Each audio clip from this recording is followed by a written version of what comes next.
સુરતના ઉત્તરાણ વિસ્તારમાં એક ભયાનક ઘટનામાં રિક્ષા ચાલકને ગ્રાહકના સ્વાંગમાં 3 યુવકોએ એકાંત જગ્યા લઈ જઈને લૂંટી લીધું અને સૃષ્ટિ વિરુદ્ધનું કૃત્ય આચરી તેનો વિડીયો પણ બનાવ્યો. આ ક્રૂર કૃત્યમાં મોટા વરાછાથી અમરોલી વિસ્તારમાં ફર્યા બાદ રાત્રે મહાદેવ ફાર્મ પાસેના એકાંત સ્થળે રિક્ષા ચાલક કૃષ્ણપાલ બધેલ પર હુમલો કરી તેના કપડાં ઉતારાવી અત્યાચાર કરવામાં આવ્યો તેમજ ગાળો બોલાવડાવી ₹21,000ની મત્તા લૂંટી લેવાઈ હતી.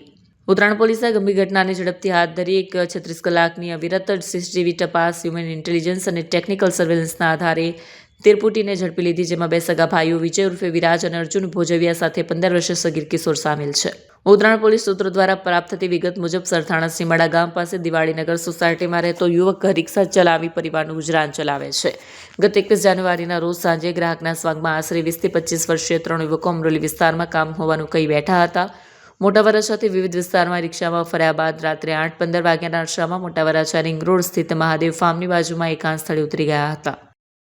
તારીખ 21/1/2026ના રાત્રિના અરસામાં સુરત શહેરના મોટા વરાછા તળાવ પાસેથી એક રિક્ષા ચાલક ના રિક્ષામાં 3 અજાણ્યા ઇસમોએ ભાડુઆત તરીકે બેસી રિક્ષાને અલગ અલગ જગ્યાએ ફેરવેલ, જેમાં રિક્ષા ચાલકને અલગ અલગ જગ્યાએ ફેરવીને એક અવાવરું જગ્યા પર તેની સાથે લૂંટ કરેલી, માર મારેલો તેમજ ફરિયાદી એટલે કે રિક્ષા ચાલક સાથે સૃષ્ટિ વિરોધનું કૃત્ય કરેલું.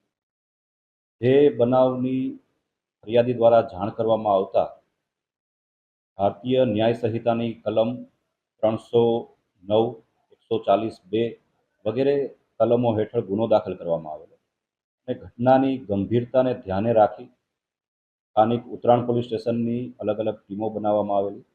આ સાથે ઝોન 5 LCBની પણ ટીમ બનાવવામાં આવેલી અને અજાણ્યા ઈસમો કે જેણે આ કૃત્ય કરેલ છે તેની ઓળખાણ કરવા તેમજ તેને એરેસ્ટ કરવા માટેના વિવિધ પ્રયત્નો હાથ ધરવામાં આવે.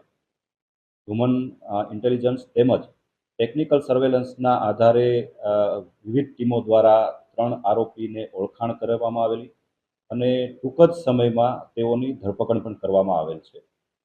3 ઈસમો પૈકી એક કાયદાના સંઘર્ષમાં આવેલ કિશોર છે, તેને જે બોર્ડ તરફ મોકલી આપવામાં આવેલ છે.